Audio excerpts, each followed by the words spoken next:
My name is Kid Hit, and you're now tapped in with Pass the Aux. Welcome to Pass the Aux. We have a very special interview today with Kid Hit. He has a bunch of hits coming. Can't wait for y'all to hear it. Can't wait for y'all to hear it. Cooking up out here, you know? So it's a beautiful it's been thing. fun talking the past couple hours, just vibing, man. It's like I feel like I've known you for a long time, both of you guys, man. Every time I call like 2 a.m. or like whatever, like when I'm, and it's Eric. It's Eric, and it's like, hey, check this I always beat out. appreciate that so much, man. It's like when I send out stuff to people and they're listening and giving feedback or whatever, if they take a listen, it's like, it's cool, man. It's like Christmas. Pass the Aux is dedicated to people like you, bro, who are really like loving this music stuff. Appreciate you know? it, man. We love the content creators. We love everybody who's getting the bag. We encourage you to make music, everyone. But for somebody like you who's like really loves this, bro, as you see, like we got this. You see the setup right here. You got it. First question. When did you know you wanted to produce music or even pursue producing music?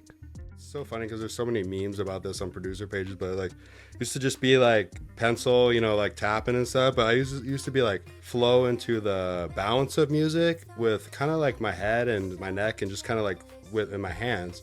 When I was young, I didn't really know what that was about or for, and I still do that today. And people have their little nuances that they do, right? But then like discovered, I think it was called Soundation or Soundation like that. It was like a drag and drop DAW, digital audio workstation. And you could just drag, and I was so amazed that you could just make music on. You could pretty much click stuff in. You didn't have to know how to play. And that's so cool. And you could like use these samples that they got and make your own thing and like cut it off there. It's very simple, you know. But it was easy on that one to get it out from my head to the DAW. And I think that's what the best DAWs are for people, you know. Like anyone you use, Ableton, FL, like whatever one is the best from your head to the DAW. So at that moment, I just like I became obsessed with it. And I used to like learn, and then I started learning about like, you know, like mixing stuff. Yep. And this was a YouTube when there was like Jenna Marbles, you know, like back then, like throwback kind of stuff. Yeah, like that. Shout out Jenna Marbles. It was like 2011, you know. What DAW did you use growing up?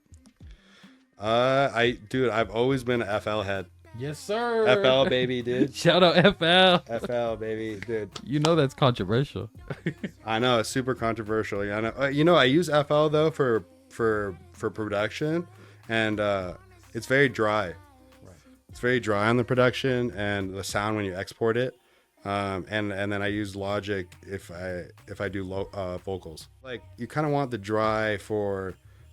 You just want raw, like even like, you know, the Shure SMs, like the series, you know, just very, and the HS8s and stuff, they're very honest and raw with the sound. They're not coloring the sound, right? And you want that, you know, right? And that some people like the color, but the color is good. Yeah. It's that whole thing of being overproduced versus the realness of the sound, you know. Yeah.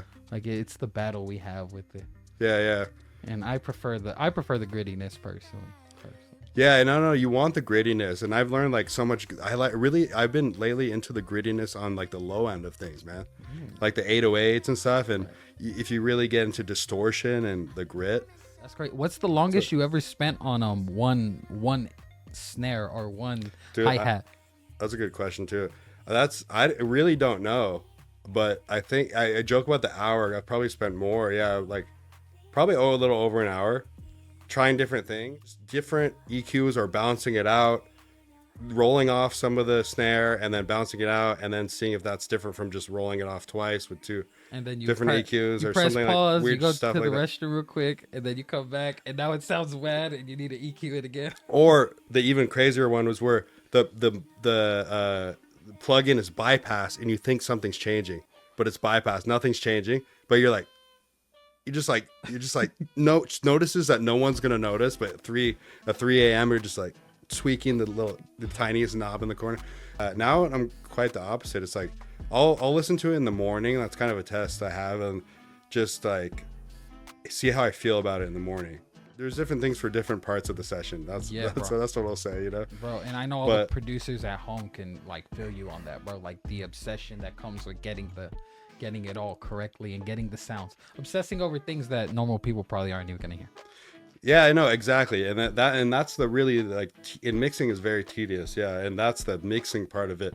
Production part of it, before you get to that, is really setting it up or really getting it out and painting and throwing darts at the board, like just getting it all out there, man, as fast, and not even thinking it needs to be out there as fast as possible, but just getting whatever you can out, and then later you can go in and do that and dial in and, you know, really focus in on that part, shaping that sound or whatever it is, that pencil, whatever you want to call it. Like a lot of producers I've heard have said as well, like the fastest, like they've made beats in like 5-10 minutes. Those are usually the best ones, you know. Yep.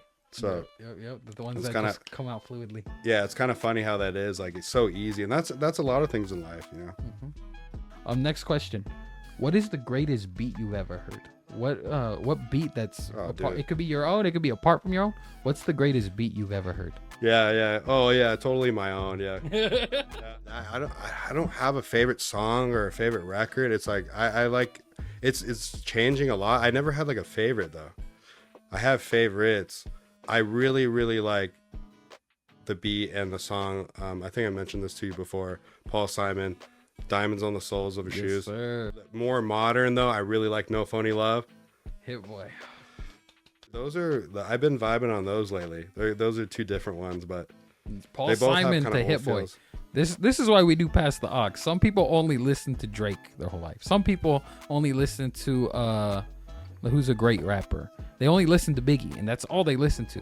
But when we start getting into producers, when we start getting into the artists of this stuff, you see, you can listen to rap and Paul Simon. My cousin Max, he's a drummer in Arizona, great drummer. He's introduced me to a lot of vinyl and a lot of. We just went to Amoeba. Oh, I saw your story. That was cool. I hadn't been to that new one.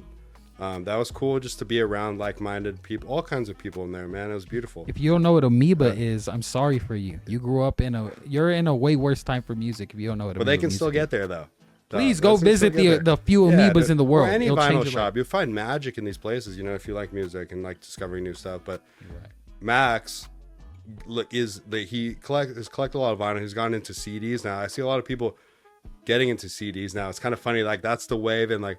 You know, a CD is such a high quality. There's such high quality lossless files on there, and like, you know, high quality files that are uploaded to those, you know, and they sound so good in the car, you know, compared to like what we do on the phone, you know, which is good, but they're always like thinner than a CD, you know.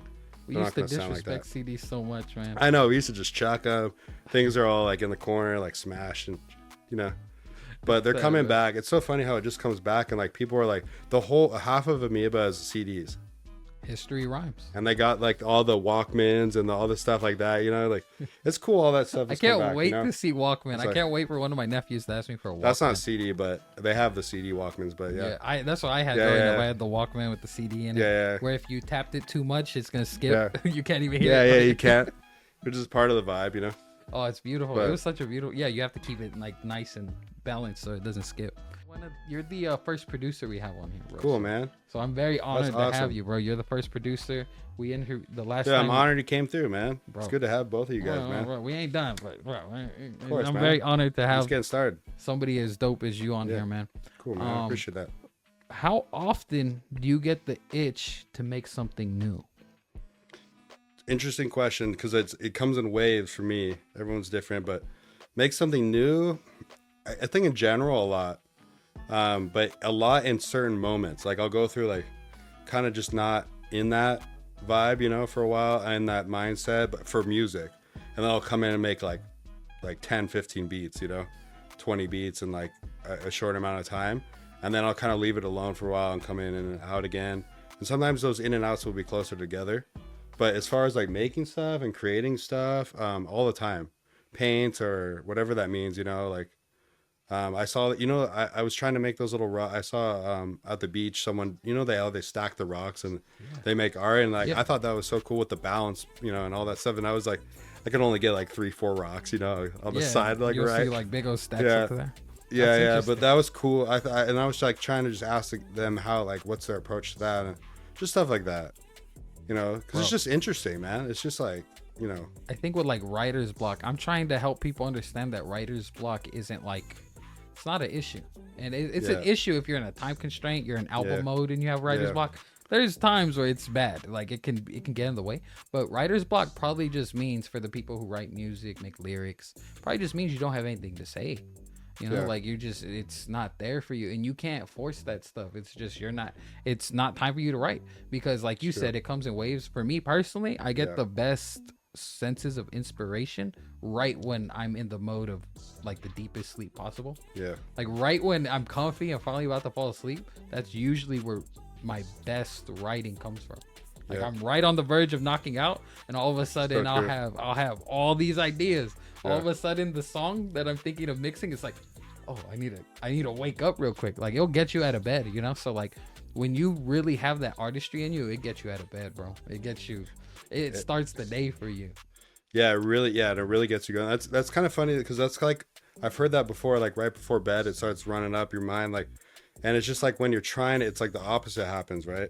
That's with a lot of things in life. It's kind of interesting how that happens, and that you've gotten ideas from that, and then you want to get up, and that's a classic thing. Now you're up all night, and like the nights that you put down your laptop and say that's enough for tonight, and like you're tired, but you're like, and then you wake up and you're tired, and you kind of forget that you made something, and you wake up and you're like, bro, I got a new beat in there, like I'm gonna listen to this. It's like Christmas to yourself. Yeah, and it's crazy. You can't force it, and that's the biggest thing. It's something about the relaxed state, the rested state, something about the freeing yourself from like anxiety and the troubles.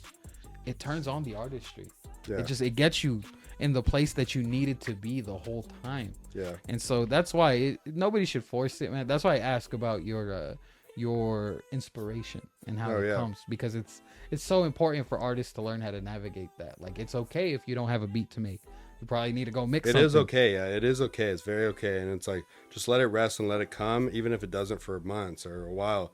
Not forcing it is so important in anything, you know. If it's taking a while, maybe come back to it. And like, we've learned this, like I've learned this over with friends and artists and people that I've recorded with in the past. A lot of inspiration has come from being in like a I don't know, a convenience store, like a shopping somewhere, and I've noticed if I'm just far enough from where I can just kind of hear like the bass or kind of like the progressions or something, just far enough to not hear the lyrics in the song, I can easily make counter melodies off of that. So sometimes I'll go in the voice memo and like hum something, and then I'll kind of try to make that into something. But they come easy for me if I'm just far enough from the song where it's not right in your face.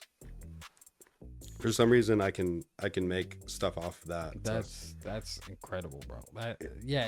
It's cool. Different, and then, man. Voice memos. I don't really do voice memos myself, but like so many other people do it. Like that's their method. And then I go back and listen to my voice, and it's just my track. Like it's just like a trash hum, and like, you know, I'm like, man, this guy just sounds like a piece of garbage, dude. And there, like the melody's so off, you know. It's just like, that's what's funny about it. But then I'll still figure it out, because I'll still come back to it. But like, that's what we have Melodyne for, you know. Yes, sir. We'll get back in. Who is one artist you want to work with in the future? Yeah, I would love to work with him. Nasir, and that's a good question. Work with in the future. Yeah, why do you say Nas? I just because like I have so much respect for the Hit Boy stuff, and I have always wanted to. I feel like I have some beats that maybe he'd like or whatever, but just to not only to work with him and make a song, but just to ask him and talk to him about whatever, and whatever he wants to talk about too, you know. But just see that presence. I think that's a presence that is rare. Just like Hit Boy, same thing. I love that you're showing. Hit Boy's an artist as well, just like his dad, Big Hit. Great duo, like who's doing it with their pops like that. But Hit Boy is an artist as well, and that is. We're gonna close it out with the fan question right now, man. Cool, man. And the hat or In-N-Out? Which one represents SoCal more? Oh man, that's a wild question. What this is? Wait, I can't. Come on. I love this question when I saw it. For me, this is wild, dude. Which one represents more? Which one represents SoCal more? Because that's a hot topic. Because everybody knows the In-N-Out. Hats like L.A. You know, so but we still got San Diego though. You know, people all over Cali love the hat. But In-N-Out's the first one's right here though.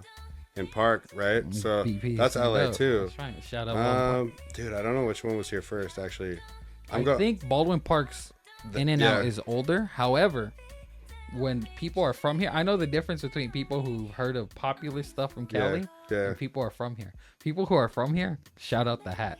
They know what's up with the hat, with the pastrami at the hat, with the chili cheese rice at the hat. I 100,000% say the hat because less people know about it. So I think it's more, you know what I mean, more in the culture in that way. But everyone knows about In-N-Out, and that's very SoCal. But you know what's funny about In-N-Out is like they're like really taking it to the edge, like the Western, like we're still like Southern California on the West, but we are just cut like North America in half, and we're just filling every pocket. Yeah. And then we're even probably gonna fly it eventually, you know, too. I'm hoping they do. Yeah, they had the UK like, opening for like a week or something, for like a day. They opened. I love In-N-Out too, but yeah. What's your order at In-N-Out? Oh, it's a #1 animal style fries, animal style burger with the Neapolitan shake. Oh, nice Neapolitan. I've been getting into the Neapolitan when I can. Yeah. It's so good. If I can. But yeah, I really like the just the low carb burgers, man. Yes, sir. Yeah. Yes, sir. So you get the protein style? Yeah, protein style. And then I mean, you get the double well done fries. Yes, they're so crispy, man. If you're not from SoCal, we've lost you. Like, I already know you don't know what the hat is. You don't know what a protein burger is. I have a rule now though with the hat, like it's a once a year thing.